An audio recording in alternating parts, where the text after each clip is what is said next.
friends, I'm Tati. Welcome back to another video. Today I'm going to be doing something different.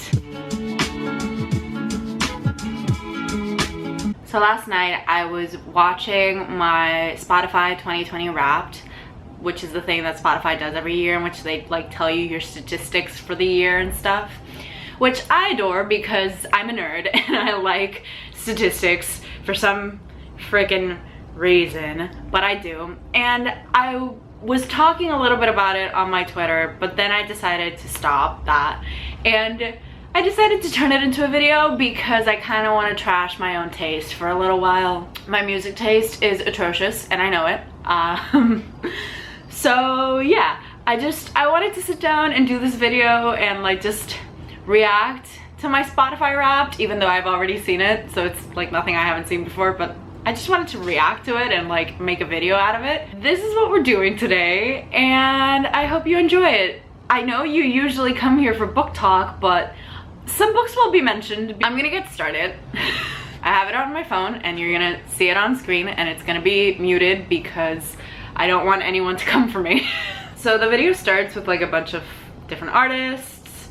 2020 Wrapped, okay. The longest year ever may not be over yet. Honestly, let me tell you something. Spotify got real cheeky with the Spotify Wraps this year. They like make fun of the fact that we're listening to so many things because none of us could do anything else really. But your Wrapped is finally here.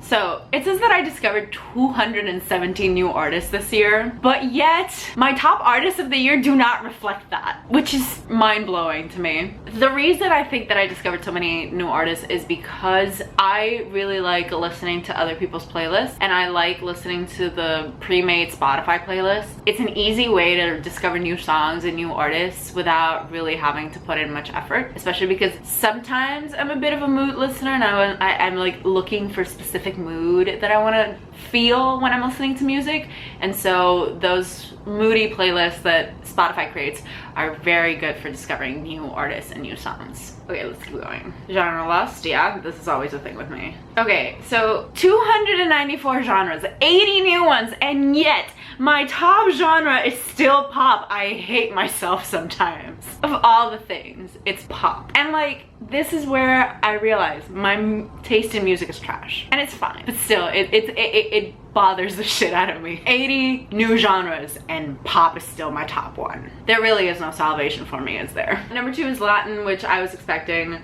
Number 3, modern rock. Kind of saw that one coming. I listened to a lot of angry rage music, which kind of love. Number 4 is tropical house, which did not see coming. And number 5 is Hollywood, which kind of makes sense because I do love listening to the soundtracks of things, like the official soundtracks. I have the Beauty and the Beast one from the 2018, 2019 the live action Emma Watson, Dan Stevens one. I have Greatest Showman. I listened to a lot of the High School Musical 3 soundtrack in the last couple weeks. So yeah, I have a bunch of soundtracks on my liked playlist. So honestly, this one's not that surprising. Okay, my top song of the year was Que Calor, and honestly, I don't know what to do with that. I really don't know what to do with that. Like, am I surprised? Yes. I honestly didn't think that was gonna be the one that was the top. And that's giving me like, oh, I started streaming it on January 1st. I started early with that shit. And then the most streams on January 2nd. I have this thing where I listen to a song that I really, really like, and I just have it on repeat for a few days. Like, I'll listen to maybe 1 or 2 other songs at the same time, but I just have that one song on repeat, which is why it's so easy for songs to get on my on repeat playlist that Spotify makes for me, because I have the songs on repeat for a day or two. I'm not that surprised that very quickly after I started playing this song, I got the most streams. Yeah, that's very normal for me. And then my 50th stream on May 10th. And then I streamed it 99 times. Here's the thing, it feels like I've listened to the song 1.5 million times, yet it's only been 99, at least that I've listened to it on Spotify. But still, that's kind of wild. Okay, but a year like 2020 requires backup. These are the songs you had on repeat. Okay, let's see what's on here. Okay. So Que Calor, we already know that. War of Hearts. Look. In December of 2019, for some reason, I decided to watch the entirety of Shadowhunters, the Freeform series. And War of Hearts is specifically on this because Malik. Because of the scene in the first season where they have their first kiss, that's the song that's playing in the background. And I just had it on repeat all year. So am I surprised it's here? Not really. The fact that War of Hearts is in here and it's because of Malik, it says a lot about me as a person. Where We Come Alive, also because of Shadowhunters, Freeform. Look, we've established that my tastes are trash, okay? Last Hurrah, I don't even know where I got that from, but I just had it on repeat all year as well. Let Me Move You. Okay, so I watched the Netflix Work It movie and it was trash, and not in a good way. It was just bad. It was a bad movie. It was not a good dance movie. The only things that saved it, and I don't even know if they saved it, I think they just redeemed it in my eyes, were the soundtrack. And Let Me Move You, it's catchy and I like it, and I listen to it a lot. So that's why that's there. But yeah, I am ashamed at all of this. Not really. You're a good listener, feel free to show this to your exes. That's ridiculous. Guess your top podcast of the year. I already know which one it's gonna be, but when I was first watching this, my thoughts were either The Daily or Love It or Leave It. But I have to tell you, if the pandemic wasn't happening this year, my top podcast would have been very different, because I listen to a lot of podcasts, especially when I'm on my way to work. Because I didn't leave the house for a really long time, I stopped listening to a lot of podcasts. So if the pandemic wasn't going on, it would be very different. So yeah, it was Love It or Leave It. I listened to 43 episodes this year, and that's a total of 2,473 minutes, which is wild that I spend that much amount of time listening to anything. Yeah, I like this podcast. It's really good. In total, I listened to 10,493 minutes of podcasts. Again, if the pandemic wasn't happening, this number would be way, way, way higher, probably. And my top podcasts: Love It or Leave It, Rachel Maddow Show, Pod Save America, The Daily, and Puesto Pa'l Problema. I am a political news junkie for some reason. I like being up to date with the news, but I also just I like listening to podcasts. I don't love watching TV, so podcasts, get the news is the easiest way for me.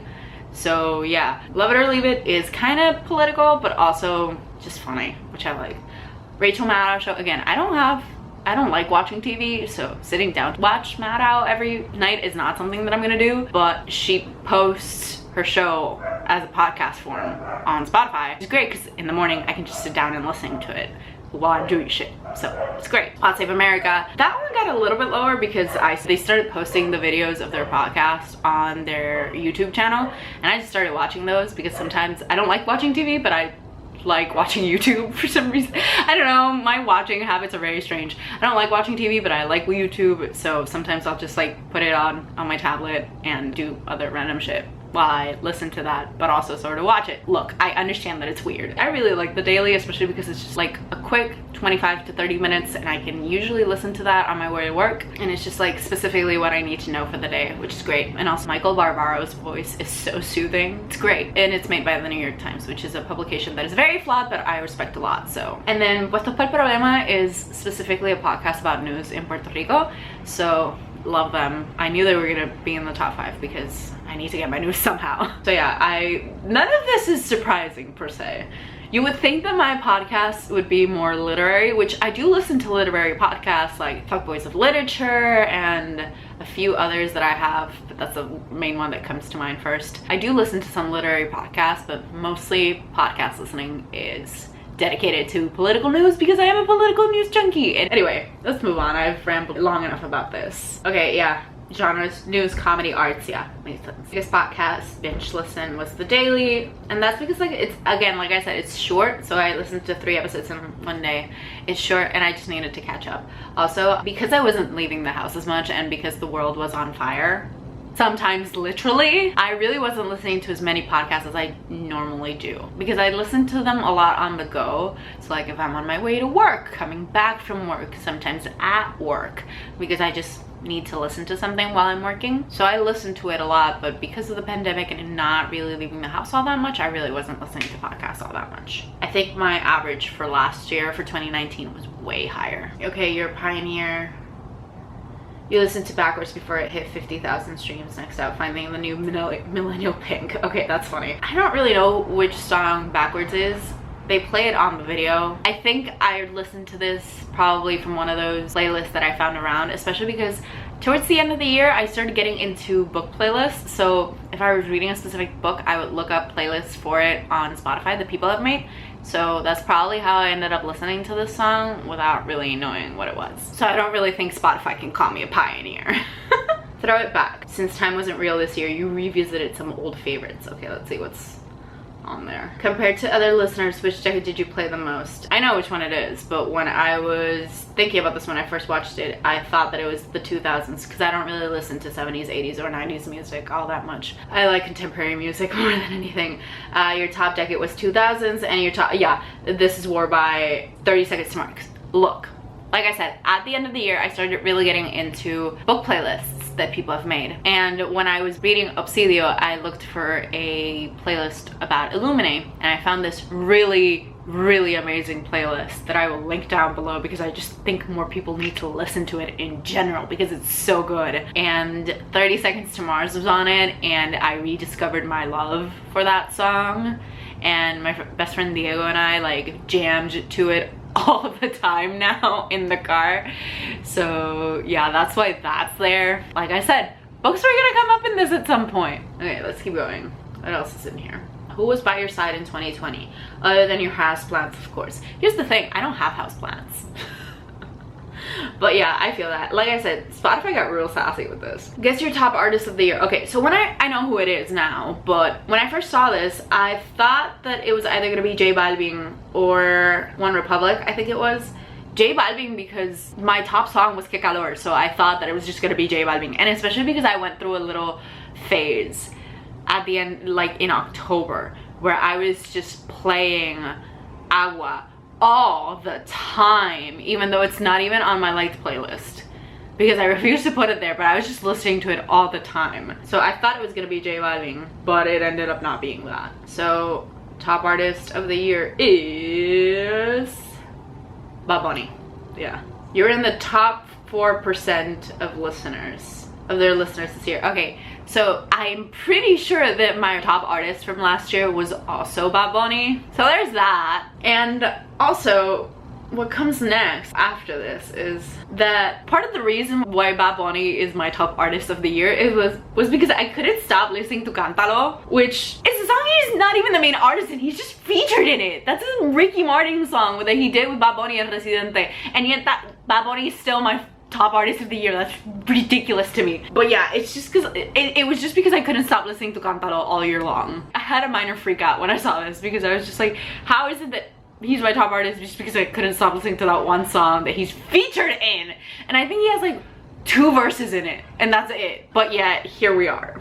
Anyway, let's move on from this and see my top 5 artists of the year. Okay, so I listened to 970 artists this year. 970. Holy hell. And yet, except for the one on the number 5 spot, I'm not really all that surprised about this. The fact that I listened to 900 and something artists this year, and yet same like 3 people are on my top artists, it says a lot about my consistency and my music taste. So number 1, we have Bad Bunny, which we know. Number 2, One Republic. Honestly, I was expecting that one. I adore One Republic. I don't know why, I just love their music. And I know they're like not an indie band anymore, but I still love them. And I like that they're doing this whole thing now where they're not releasing albums. They're just like releasing singles whenever they feel like it. And I vibe with that so hard. Because honestly, I like that more than like just releasing a full album, because the albums can kind of drag sometimes and they can be hit or miss, but singles usually slap. So yeah, I'm really vibing this whole thing that they're doing now. Then we have J Balvin, which fair. Cruel, yeah, I kind of saw that one coming because I could not stop blasting her music all year long. Thank you Shadowhunters for that one. And The Score. The Score is just one of those angry like rock bands that I like to listen to. I don't know, I love their music, and it's just like, it's angry and there's a lot of guitar in it, and I kind of love it, and it's just great. Yeah, and it has a great like beat. So yeah, I really enjoy their music. And then this is just like the end of the video, I think. Thanks for spending all 67 months of 2020 with us. Again, real cheeky with it, Spotify. Like it. Here it is, the moment you've been waiting for or dreading, and it's the final card with my trash music tastes. Top artists: Bad Bunny, One Republic, J Balvin, Ruel, The Score. Top songs: Que Calor, War of Hearts, Where We Come Alive, Last Hurrah, Let Me Move You. And then I listened for 46,797 minutes, and then the top genre was pop. My 2019 Wrapped was way different in terms of time listened, especially because in 2019 I was still at university in Boston, so I was walking to and from class all the time, and I blast music whenever I'm going anywhere by myself, and even when I'm not by myself. So my stats were way higher last year, but apart from that, everything else was kind of like the same. I mean, in terms of genre and the artists on my top 5, because again, we've established I'm trash and my music tastes are specifically trash. That has been my Spotify Wrapped for the year. I really liked doing this video. I kind of just wanted to do something a little bit different and talk about my really trash music tastes. Really just wanted to roast myself. Anyway, I hope you enjoyed that video. Thank you for spending this time with me. Be sure to like, share, and subscribe. Come yell at me in the comments about how trash my music taste is. Be sure to support your local indie bookstore. I've been Tati, and I will see you in the next video. Okay, bye!